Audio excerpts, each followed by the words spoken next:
I thought, given the themes of this conference and the themes that Farad has already alluded to, and not least because of what my book is about, I would provide, I hope, some historical perspective to the question really of what neoliberalism is and where it's come from, its various trajectories and so on.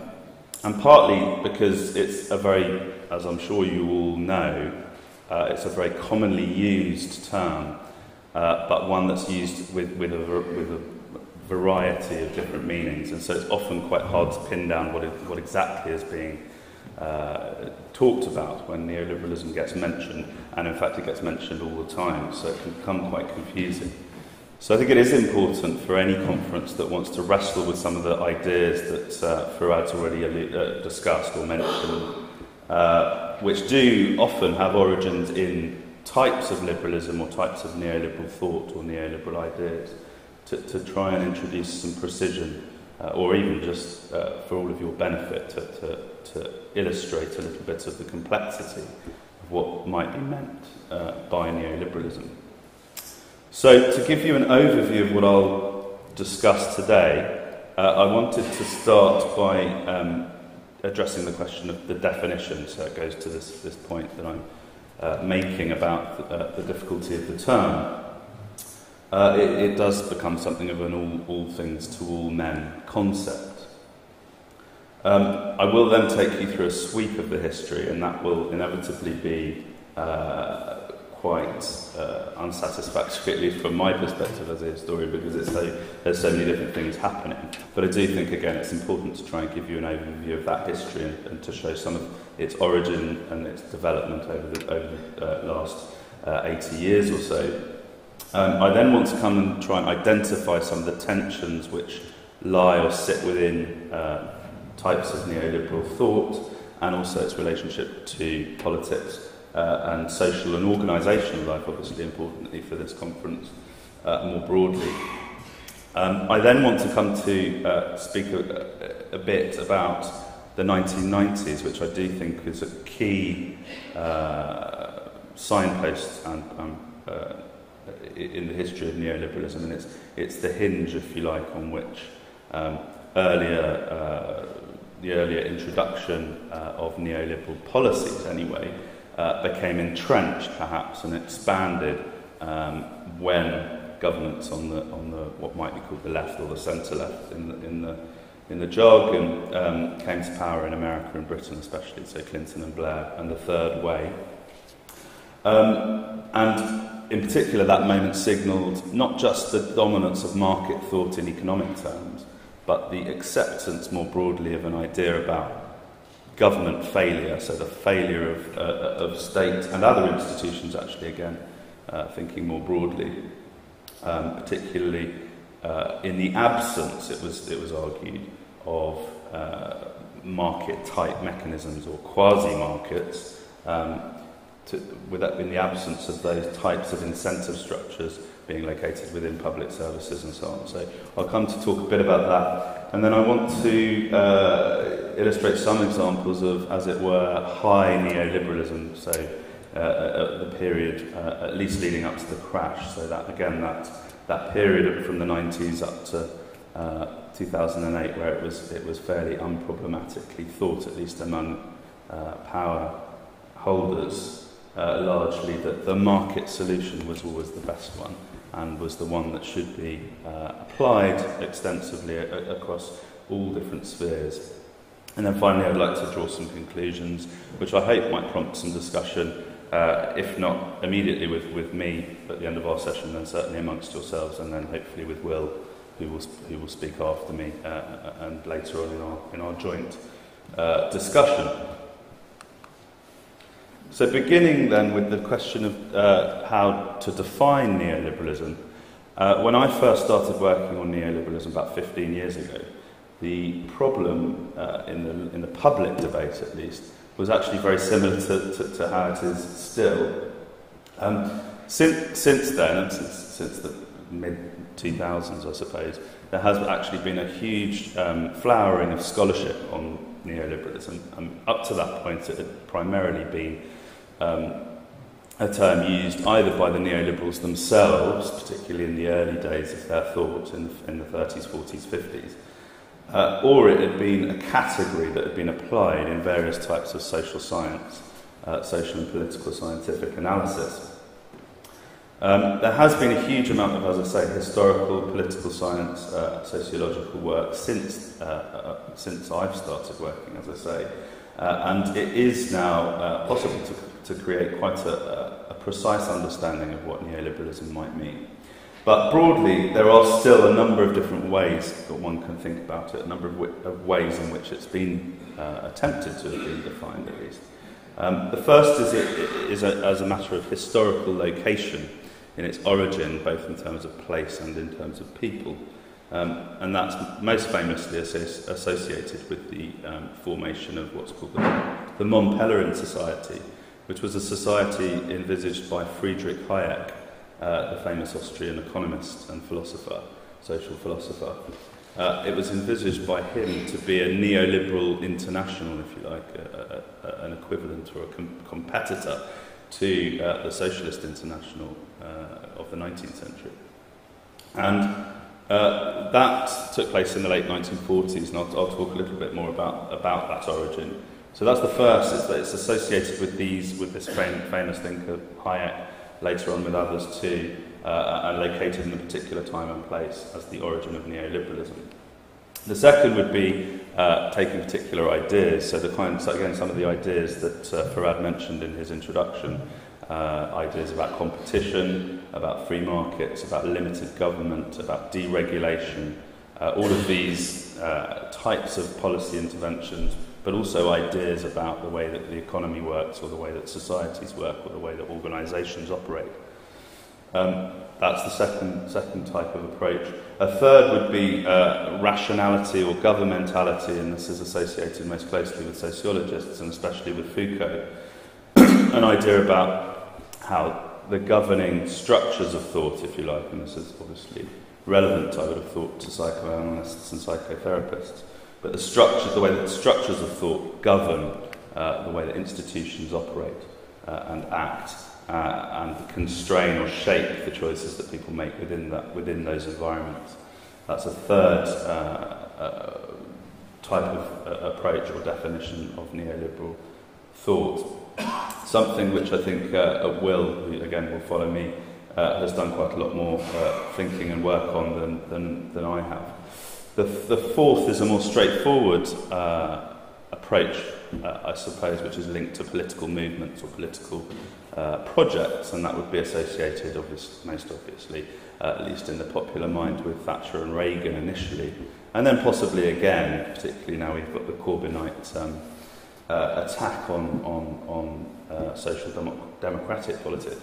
It would also be associated perhaps with the third way politics I've identified already, Clinton and Blair and so on, which again, to pick up on what Farad has already mentioned, was also criticised obviously as a particularly managerialist type of approach to politics. And then fifthly, and this harks back really to when I first got involved in this area. Again, in the early 2000s, when you first sort of encountered neoliberalism as an idea or as a concept, and before one looked into the history of it, it would be associated with the movement of globalisation. And a particular view of globalisation as a market liberalisation process.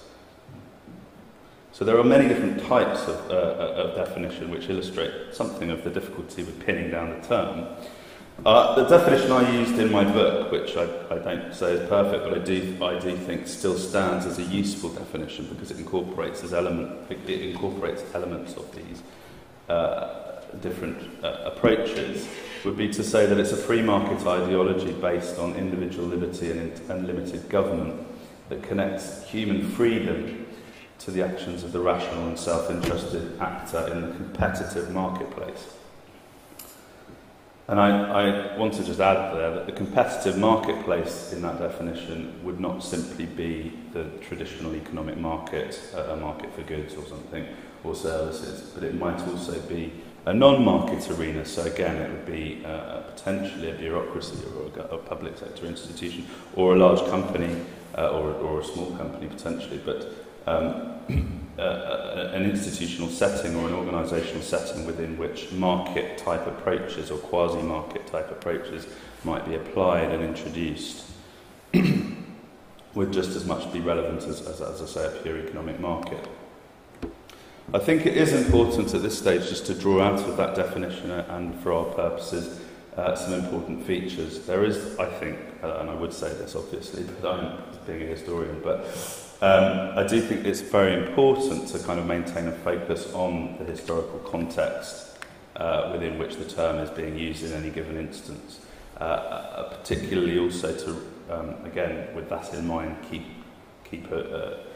in mind that it's a very differentiated concept which has different meanings at different points or different times and in different settings. And then finally, the importance of contingency. That might sound obvious, but I mean, when one thinks of structures of thought and modes of thinking of the sort that Foucault was describing, for example, I think, again, as a historian, it's important to remember that many of the political outcomes and the policy outcomes of neoliberalism are the result of conscious political choices at given moments, and that different choices could be made. And that's obviously important for thinking about any future transformation of a neoliberal paradigm or something of that nature into another type of paradigm, or as we already arguably witnessed in the middle of the 20th century, the shift from the New Deal or the social democratic consensual settlement into a neoliberal framework. So we have to keep in mind, I think, the importance of contingent choices and hold on to that notion if one is critical. But even if one is a supporter of certain aspects of neoliberalism, it's important to understand that contingent choices are necessary. So I've already alluded to, discussed the problem with too capacious a definition. It is possible to get very confused with these terms because you've got neoliberalism, you've got neoconservatism, you've got the New Democrats, you've got New Labour, and if you're trying to operate, as I often do, in a transatlantic context, it gets very, very difficult. But again, I hope after I've finished, you'll have a bit more of a sense of the differences between various aspects. And I still think, as I say there, neoliberalism is a useful descriptor for a mode of thought and political action. And it's not, I don't think, I don't personally like, there are attempts, as I say, to pin it to a particular group of individual thinkers associated with Mont Pelerin Society, most famously. There's all sorts of incredibly important work that's come out of that strand of work, but it's, I think, too limited a definition. So then, now if I can try and give a sweep of the history as far as possible without taking all of my time and doing it in an injustice, because it's very hard to be too simplistic about a lot of these thoughts and events. But broadly speaking, in the 1930s, neoliberalism emerged, in the 20s and 30s, out of a desire for really a critique of two things, one in response to the other. So the idea really was to find a middle way, particularly in response to conditions of economic crisis, first in Germany in the 20s, but then more broadly and more internationally in the 1930s and the 40s, with the Depression and war. The original instinct, again led by Hayek, but others too in France, Germany, Austria, Britain, and some in America, was to find a middle way between, as it were, 19th century laissez-faire liberalism on the one hand, and new forms of liberalism which had emerged in the late 19th and early 20th century, and which were then clearly gaining political dominance, if not currency, in, again, primarily Britain and America. So firstly, Neoliberalism, the Neoliberalism associated with the Edwardian government, which began to introduce the first elements of the welfare state. And secondly, the New Deal in America in the 1930s, which had been prefigured in local terms in American politics by the progressive era of the early 20th century. So, and many of you might be familiar with that also being a flowering of all kinds of other scientific classifications and knowledge and study categories, if you like. But it was mirrored along. It was mirrored in various types of institutional reform across American politics and society in the first two or three decades of the 20th century. And then in the 20s, it's again prior to the New Deal. In the 20s, in local, state level and municipal governments, lots of local level reforms were introduced in many different areas, many different social policy areas, again, all of which led to a gradual increase in the size of the state. But the big shift was undoubtedly 1932, the New Deal, Roosevelt administration, and in particular for types of European liberals, they were worried by the collapse of liberal politics within Europe and the rise of fascism and the rise, as they saw it, of fascist types of politics, which incorporated elements of this more activist state or this more activist type of state intervention within it. So, obviously, the Nazi German economic approach was obviously disgustingly vitiated by slave labour and all sorts of types of oppression, but it did also have at its heart a public works programme similar to some of the public works programmes associated with the New Deal. So you could see trends in the most extreme forms of fascist and Nazi regimes, but also across into more liberal regimes such as the United States, which gave cause for concern for this group of liberals who were trying to reformulate a liberalism, a neoliberalism, which would be a middle way, as I say, between this non-interventionist, night watchman, laissez-faire state of 19th century Britain, most famously, and these new forms of liberalism, as they saw it actually as perversions of liberalism, activist liberalism. So all of this was going on in the 30s and 40s, and it was primarily led, as I say, by Friedrich Hayek, at least as one of the main protagonists. He was associated at this stage in the 30s, 20s and 30s, with a group of thinkers in Germany who were called Ordo Liberals, after a journal that was actually founded later, but they were associated with they were called the Friedman School, and there was a number of them who either fled from Nazi Germany or a couple of them stayed there. But Hayek himself was located, he moved from Austria to the LSE in London in 1931.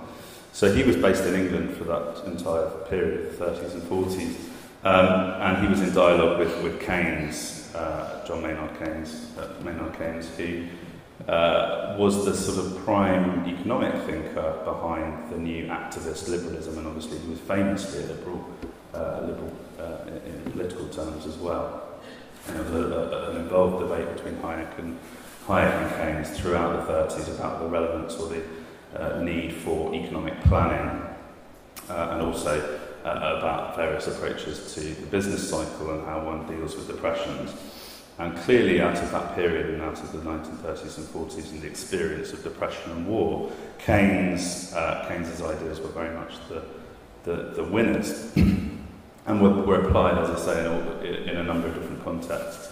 And mainly, I think, because, in a way that happens with the neoliberals later on, those ideas give politicians, decision-makers, a tool at the time to deal with problems that were actually happening in terms of, as I say, economic dislocation, economic crisis and depression, and enabled decision-makers, politicians, public servants, public officials, gave them a toolkit with which they could try to tackle some of the problems, and in fact worked often. But this leads to the creation of the Mont-Pelerin Society. So Hayek thinks it's not just enough to oppose these ideas in isolation, but that one needs to create this international network of, as it were, they call themselves either neoliberals or defenders of classical liberalism. So they see themselves as the inheritors of Adam Smith in the Enlightenment, and they see themselves as defending real classical liberal tradition, as it were, against this perversion that comes about through activist forms of liberalism. And the Mont-Pelerin Society is founded by Hayek in 1947, and he gathers a group of thinkers from all over the world in Switzerland for this meeting, and that's the founding moment, if you like, of the Neoliberal International. I think that there is an important contrast to draw out in the history of neoliberalism, which is that in its early years, and in the 30s to the 50s, let's say, it can be characterised as a primarily a European project. Although it does respond to American developments, it's definitely focused partly at things like the New Deal and Roosevelt and so on. But I think its epicenter, if you like, is very much still a European thing. And it comes to fruition in the 50s, most famously in the 1950s the reconstructed German economy, the social market economy. And the Freiburg school, the thinkers I've already referred to, Eucken and Rousseau and Ropke, I haven't put the umlauts on, but there should be umlauts on Rousseau and on the U and on the O of Ropke. But these were key thinkers whose ideas underpinned the German social market project, which was led by the Christian Democrats initially after the war, and in particular by the German finance minister Ludwig Erhard. And Ludwig Erhard there's a famous statement of the policy principles known as the Düsseldorf Guidelines. But the key idea here in terms of Erhard's project was that you'd have a constitution which, you'd have a constitution of the market, a rules-based framework that guarantees the competitive conditions of the free market, but it would be allied to a basic welfare state. And the welfare state had a purpose, and its purpose was a wealth-generating purpose partly. It was in order to ensure that no worker was in too bad a state, so that it would actually affect wealth creation, wealth generation within that context. And so it was meant to be a virtuous circle, that the welfare state wasn't there, as it were, to dole out, obviously, a free lunch, let's say. It was there to actually facilitate the functioning of the market economy, of the competitive marketplace, and to pick people up to ensure that they had enough had enough stake in that constitution, in that society, to guarantee it. And in many ways, that is still the social compact in present-day Germany. It was adopted also by the Social Democrats in 1959 in their Godesberg programme, so effectively they agree or they sign up to these key principles, so you get a broad alliance between some of the key, in terms of the key ideas at least, between the Christian Democrats and the Social Democrats. So if one is wondering how we now have the Grand Coalition, which is obviously beginning to fall apart in Germany, but has been in place for the last few years with Merkel and the Social Democrats in a coalition together. This is where this is the origin of it. But Erhard, he was a member of the Mont-Pelerin Society, so he's involved deeply in that early moment in neoliberalism. And as I say, this is, if you like, it's too crude to characterise it as a purely European project. There were very important Americans involved in the 30s and 40s too, or at least thinking similar things.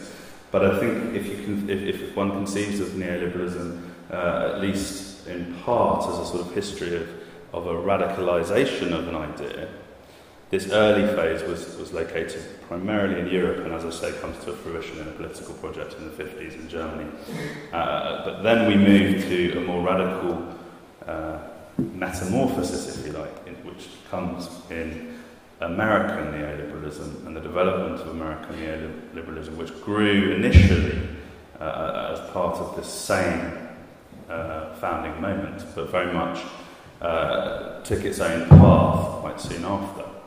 And it's probably American neoliberalism, which is the one that we most closely associate in our minds when, or when it's loosely used in the press and so on, or in op-ed pieces or opinion pieces. It's often the Chicago School of Economics type approach to markets is what people most are probably thinking of when they think of neoliberalism. So the Chicago School, actually there was an earlier Chicago School in the 30s, these things were never simple, but there was an early group of free market thinkers in the 20s and 30s in Chicago. People like Frank Knight and others, taught a number of younger scholars who really do become the Chicago School that we all think of. Leading among those was Milton Friedman, so he's famously associated with monetarism, the idea of using monetary policy effectively as a way of stabilising inflation and keeping inflation down by targeting the quantity of money and the money supply. He was a very short man, but an incredibly persuasive advocate. He was a sort of bundle of coiled energy, and he had a very good gift for a phrase, so he could simplify concepts and he could put them out there, and a brilliant media communicator. He was undoubtedly probably the most effective communicator of neoliberal ideas, free market ideas more generally, in the post-war period in America and Britain, actually, and was a key influence on both Thatcher and Reagan especially, but actually on a number of political figures throughout that period. But Milton Friedman himself had also been a member of the Mont Pelerin Society and had attended the first meeting. He had a colleague, George Stigler, who I suppose would be the joint leader of this group. They were both taught, as I say, by the earlier group of Chicago professors, but George Stigler was very, very important because he developed an idea which I think we're still probably, well, we are still dominated by. I mean, monetarism has been proved wrong in various ways and doesn't any longer linger as a serious policy threat, although its influence has been very significant. Whereas deregulation, I think, which is an idea most closely associated with George Stigler, is very much still with us, and still is probably the default policy approach, certainly at least. I mean, in my other life as a barrister, I do quite a lot of regulatory law, and I do not detect a dilution of the idea that deregulation is the appropriate default option, if you like.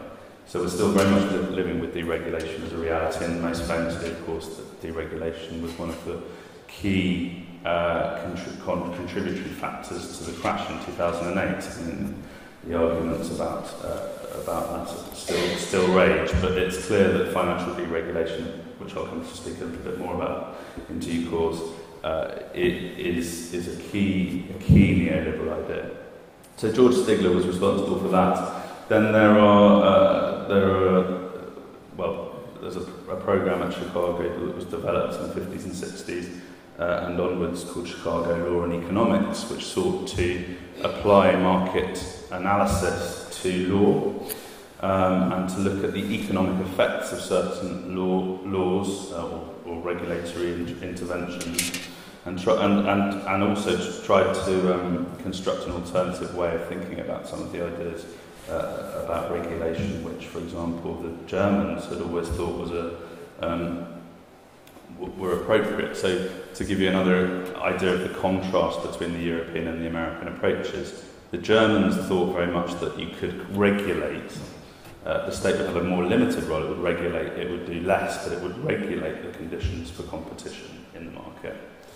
Whereas the Chicago thinkers, Chicago law and economics people and others, Will's written a lot about this, but their approach was much more of one of deregulation, effectively, but looking at or taking the analysis into the realm of it's government interventions, it's regulatory interventions often that cause problems or introduce problems into marketplaces that weren't there absent that intervention, and in fact introduce unnecessary additional externalities and costs which shouldn't be, which render them inefficient. So there is a very important distinction there again between the European and the American approaches, speaking very crudely. Finally, in terms of the Chicago school, economics imperialism. So this was the idea, which had been begun, as I say, by George Stigler and the Chicago law and economics approach as well, led by people like Aaron Director. But economics imperialism was Gary Becker's.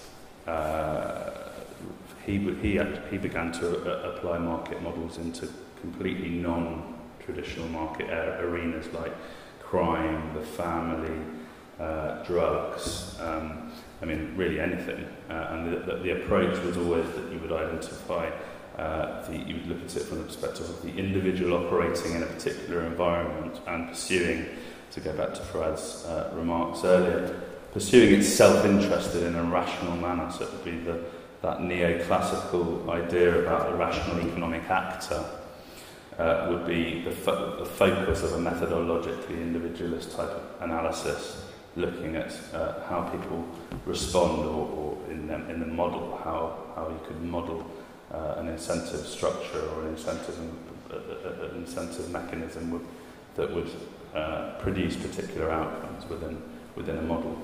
But in those environments, there'd be non-traditional market areas. The other key area or dimension of American neoliberalism, and this is one that becomes crucial when one's thinking about the third way in Clinton and Blair, in my view, is another school. There are lots of schools in neoliberalism, but the Virginia School of Public Choice. Now this really is the idea, well, it was a critique of the type of bureaucratic model, again, that Fred referenced, the Enlightenment model, or Weberian model of the enlightened public servant operating within a bureaucratic organisation to deliver a reasoned or a rational approach to a particular problem. The Virginia school theorists, most famously Buchanan and Tullock, attacked that idea and basically argued that public servants were like any other rational economic individual actor. They pursue their own self-interest, and it's the idea of the public interest is a mirage, or it's at best it's a flabby concept that doesn't really mean anything and can't be mapped onto real well, certainly within the frame of the market-based analysis, cannot be mapped onto that type of, as it were, hard-edged mathematical type approach. And of course, there are all sorts of problems with this idea. And again, something that I think probably will mention. But the idea that, I mean, it's a recurrent theme, I think, within neoliberal thought, that the elements that are the hardest to measure or can't be measured are the elements that are just jettisoned. It's not that they are somehow. I mean, there is Ronald Coase there, who's a famous Chicago. Well, he was at the LSE and he was at Chicago, and he was in Virginia for a time. He's a British economist that lived in America most of his life. He identified in that famous article, The Problem of Social Cost. At one point, he identified that there may be other types of analysis, or other types of categories that we might want to think about when we're thinking about how we solve policy problems or policy issues. But because, and we should return to those more social dimensions or something, or more public dimensions that emerge out of political processes, for example. But of course, they never get returned to. They're not analysed within the model, and then not so much by the original thinkers often, but often by the people who take the analysis on a stage, don't ever return to these caveats or these acceptances, which at least initially are always there about there may need to be a welfare state, or there may need to be a consideration of other types of value. But then those tend to get lost, and so you end up with a problem of of values, if you like, that are impossible to measure or difficult to measure within neoliberal models' terms, being ignored altogether.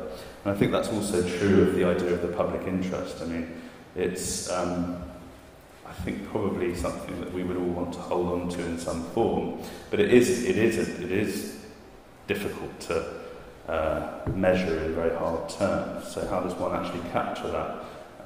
There are very various attempts later on, particularly actually, to be fair, under within the new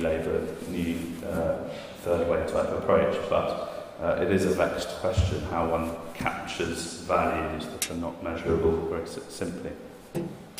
But their fundamental argument really was one of government failure. So problems that come about within government because it's the failure of the government, or rather it's a failure to appreciate the dynamics that operate within governmental and other types of social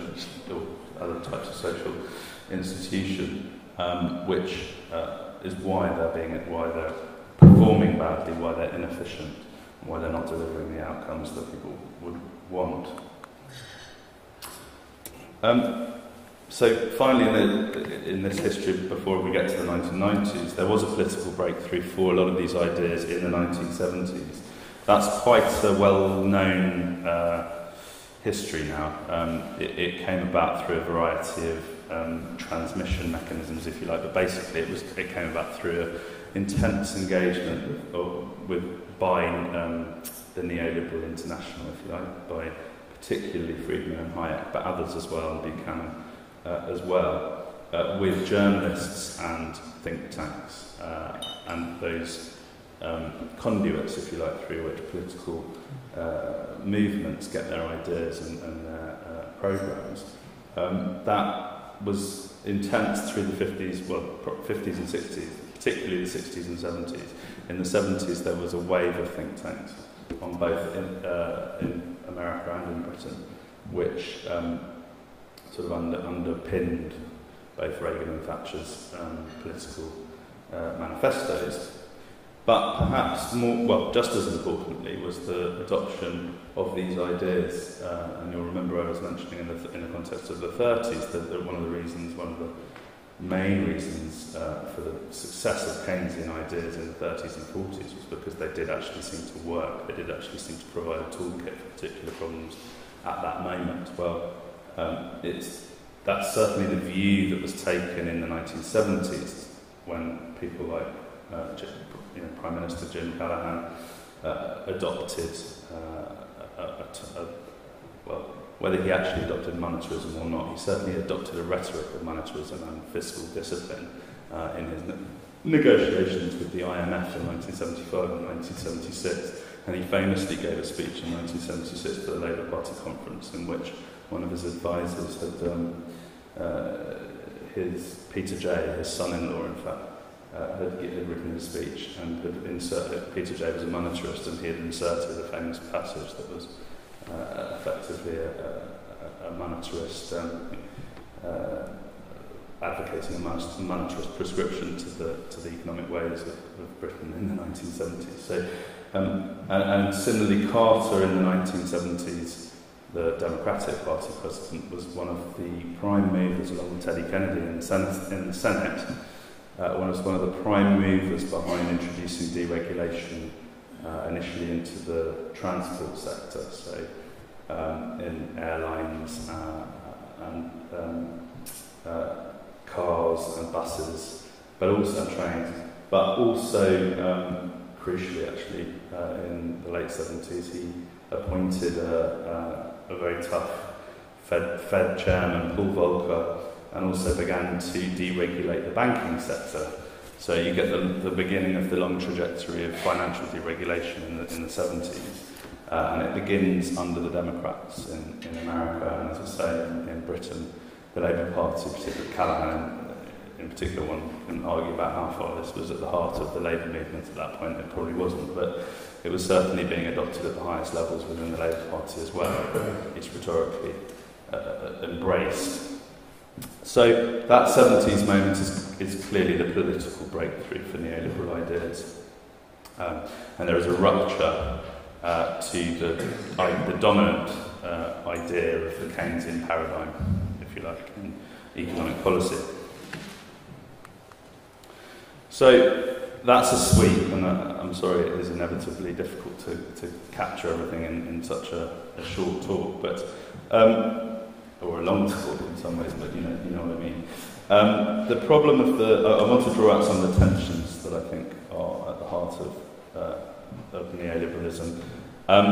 Again, this is one that within the scholarship now is very well known, but it's often thought of that neoliberalism is about limited government or reducing government in some way, and of course that's right in important ways. I mean, it is about reducing the size of the state in a sense, and reducing or attacking the public sector and the welfare state. But it's certainly not getting rid of the state. I mean, it's very much about a powerful state acting in the interests of markets, or markets have interests, but one can maybe go further into a Marxist analysis and talk about the interests of capital, but I don't know if we need to for my purposes. But it's important to understand that there is a powerful state at the heart of neoliberal ideas of virtually any hue. Milton Friedman thought that it was very important to have a central bank that would operate monetary policy in a particular way. Similarly, we see, most famously in the crash, we see, and since the crash, we've seen intervention on a massive scale by governments and central banks to create money effectively to save the financial system and to bail out the banks. The state, whether that's, I don't know if that would be, don't know if neoliberal theorists would say that was the correct approach, but they probably wouldn't. There's a lot of arguments about moral hazard and the difficulty or the hard to swallow nature of that intervention. But it's undoubtedly true that neoliberals do see a very important role for the state as the guardian of the economic conditions within which free markets can operate. And they explicitly or expressly need to rely on the coercive power of that state.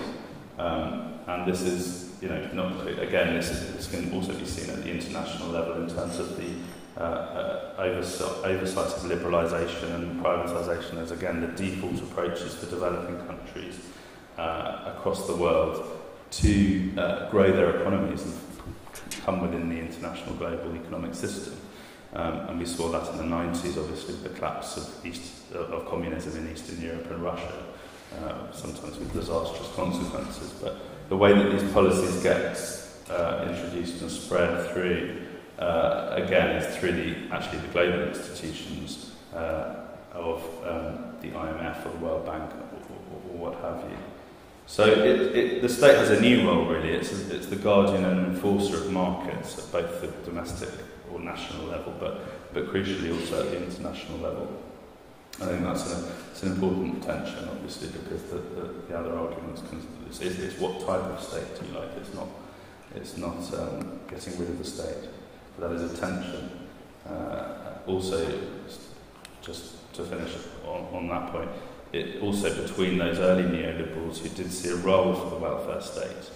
And maybe that was partly a product of the political moment. War and depression had led virtually everyone to think that you needed to have a basic social protection. But there's no doubt that perhaps tepid commitment, although in the German case that would be unfair, it was a more half-hearted commitment in the German context, but that does disappear later. Then we've got a tension, again, which I think can be traced to classical liberalism or virtually many liberals over history, but one can think of Tocqueville or or even John Stuart Mill, and that is a neoliberal share this, which is a worry about democracy really, and the place of democracy. Sometimes it's an active aversion to democracy, but it's always there as a tension. What is the place of democracy within this system, which is primarily actually within the system of thought, which is primarily privileging the market as the main area really within which economic freedom, is exercised. But it echoes, as I say, the historic liberal worry about mass democracy.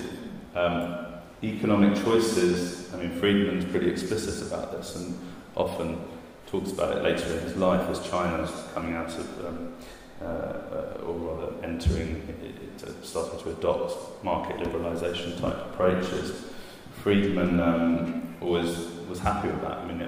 The argument is that economic choice is expressed within the marketplace, and in fact that is a type of freedom that's pretty much as good as any other, and certainly more important than any other, because it creates wealth, and it's what people's material wealth depends upon. So I think that there is a tension at the heart of neoliberalism that goes to this question of whether democracy is really that important at all, in the sense that we understand it in terms of liberal democracy, in terms of elections and mass votes, and they definitely don't want to repudiate it because they know that it carries a lot of support. But I don't think that neoliberals are wholeheartedly interested in democracy and possibly see it even as an impediment, and particularly one might think at the moment with populist type movements growing. I'm not sure democracy is wholly supported, shall we say. Then I think there's an issue about equality and competition. So obviously there's a tension there, isn't there? Because competition, which is meant to be at the heart of generating these more efficient outcomes and generating more wealth and so on, competition it inevitably leads to unequal outcomes. Someone wins and someone loses fundamentally. And yet there is always a rhetoric of equal access to the market. So if you've got equal access to the market, competitive outcomes can be justified, or unequal outcomes can be justified.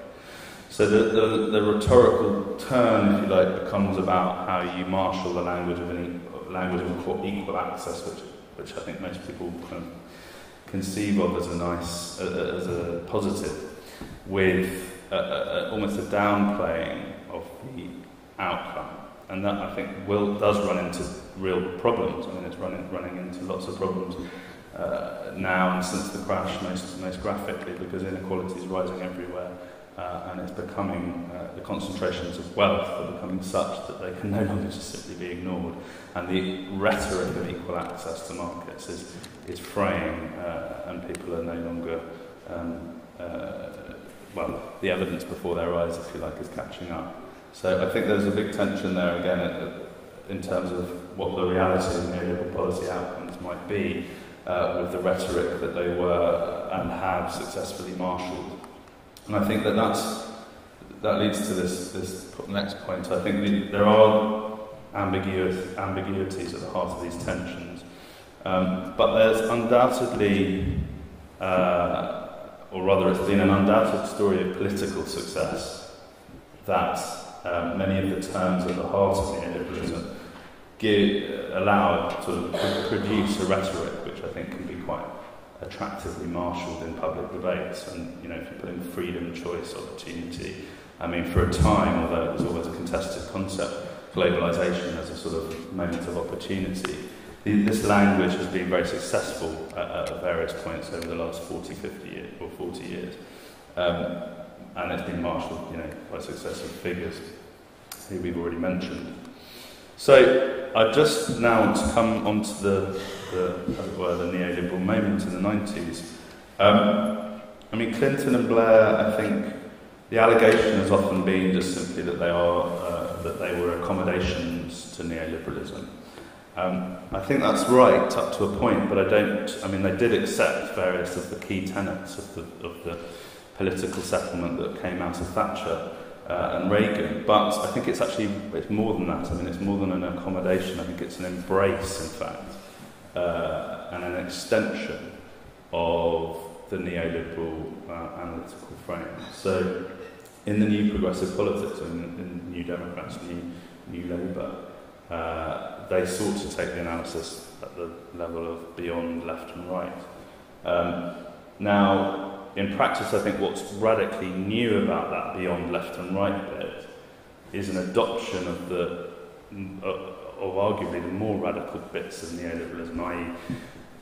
the wholesale adoption of the government failure analysis into public policy in terms of thinking about social policy and social policy outcomes. So it's no longer simply that you privatise industries or you privatise companies within particular sectors or you deregulate. It's also that you actively seek to introduce market mechanisms within hitherto public institutions, the NHS being a classic example.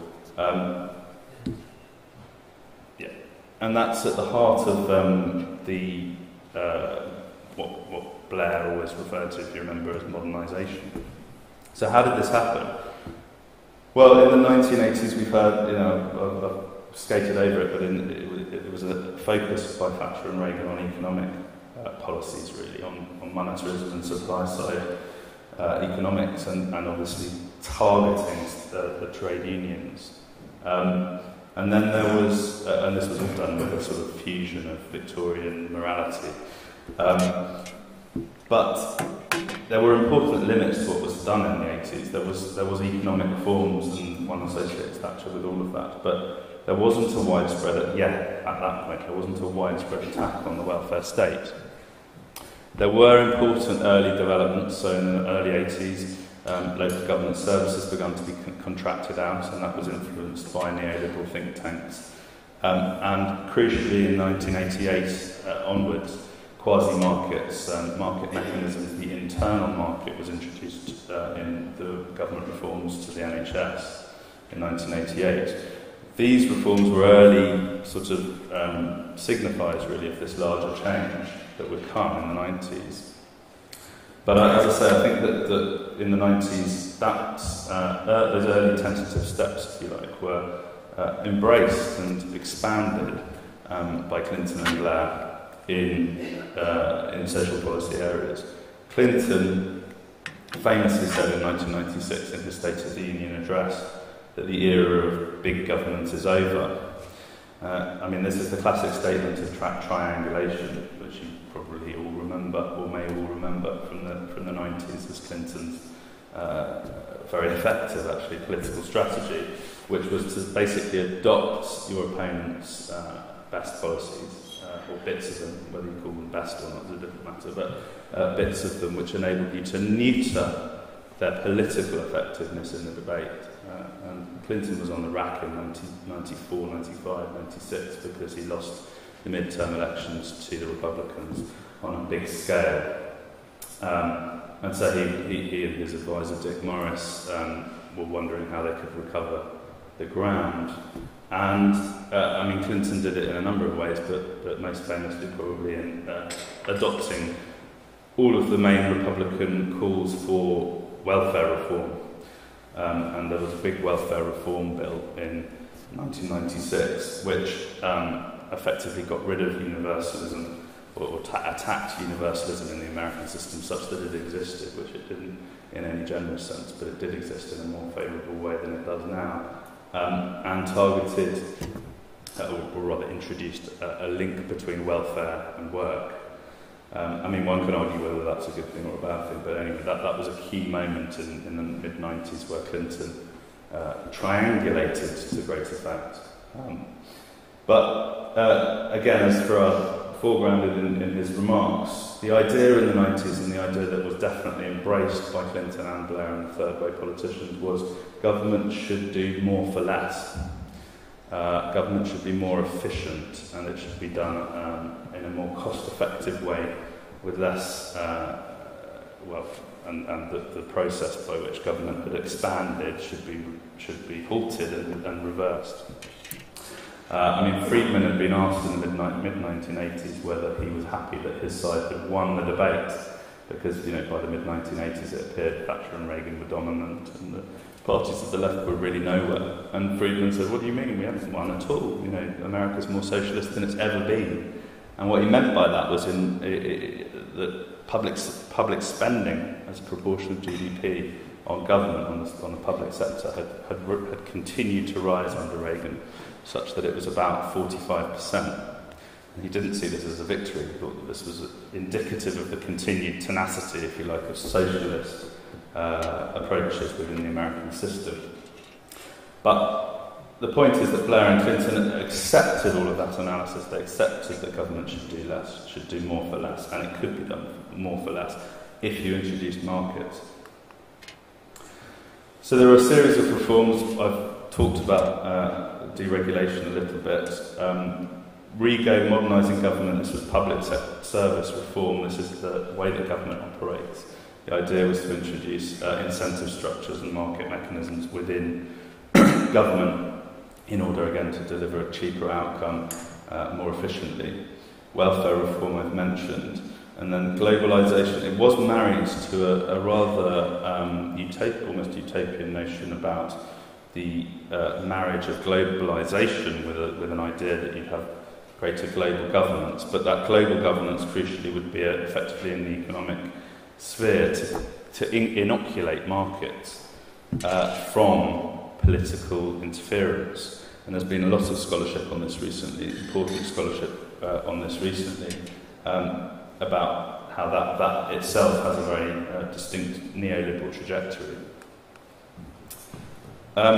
So high neoliberalism. Well, public service reform came from the American neoliberals.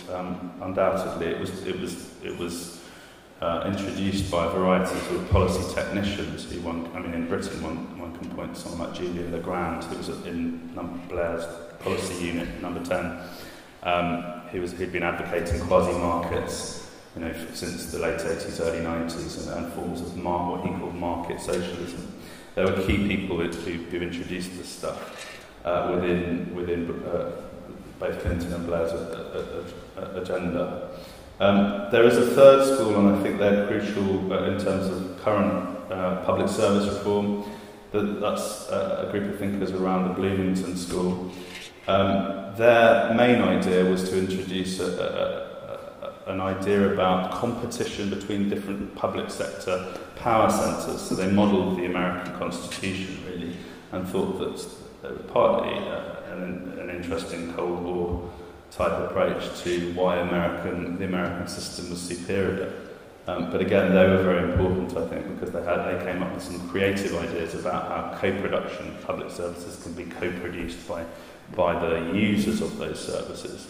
So, for example, doctors depend on their patients telling them what's wrong with them for an effective system of healthcare, if you like. Or more prosaically, rubbish collection depends on people putting the rubbish out on the curb.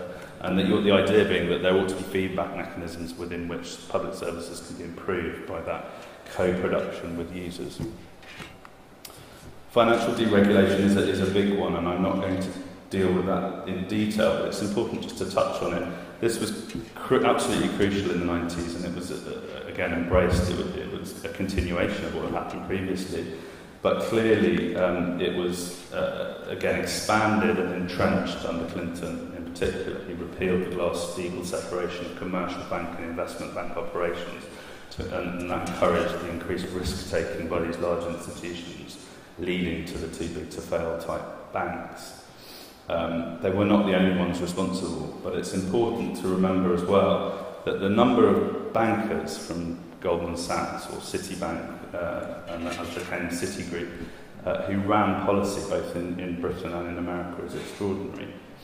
And there is a symbiotic relationship there between politics and money and power, I suppose, which is yet another manifestation of that age-old relationship, but was absolutely key in this key example of financial deregulation. And then you have the crash, and that is outside the scope of this talk, but obviously a lot of these trends created some of the conditions for what became the crash.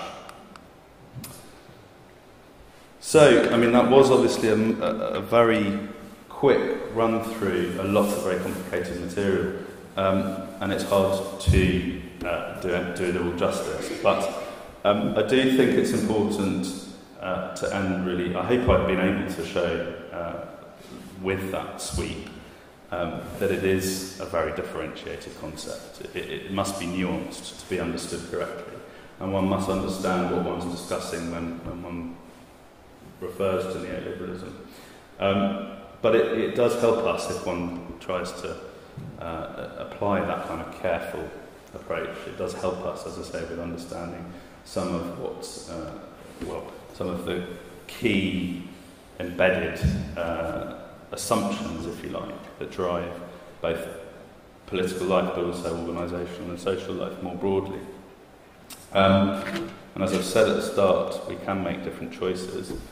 I think it's also important to mention before I finish that, you know, any new approach or any new system of thought that tries to build out of and perhaps beyond neoliberalism must reckon with the fact that I think that some, like most systems of thought that gain any kind of currency, there are insights at their hearts which are probably unavoidable, or rather were correct. So the idea that we're now faced with, which neoliberals have understood for a long, long time, that politics and economics is a global, must be conceived of and understood not just at the local or the national level, but on a global level. That's a key important insight that we must wrestle with. I mean, I don't think there's any doubt that the monolithic type approach of the old public sector is, and Fordist private sector is dead. Or is dying if it hasn't already died, and is not really lamented actually in most respects. And then obviously that market mechanisms do have their use, and they can be applied effectively in various contexts, but obviously that ought to be determined on in an evidence-based way. So finally, I just thought, I think we need, there are many challenges that I'm sure we all face, but two of them would be, I think it's important to try and apply some of this historical perspective to the current crisis, or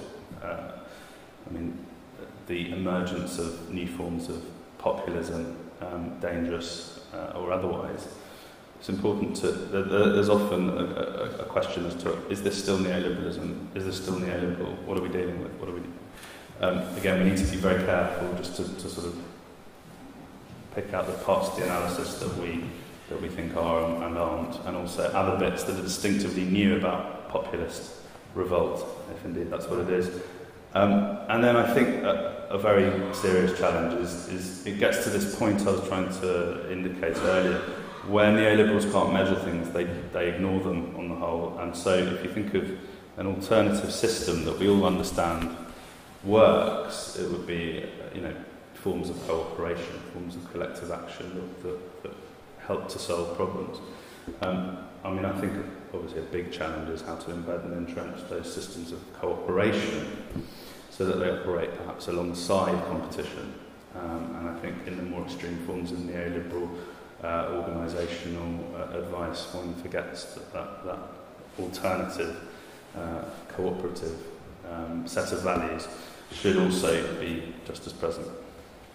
So, thank you, and hopefully we can get to a discussion at some point a bit later.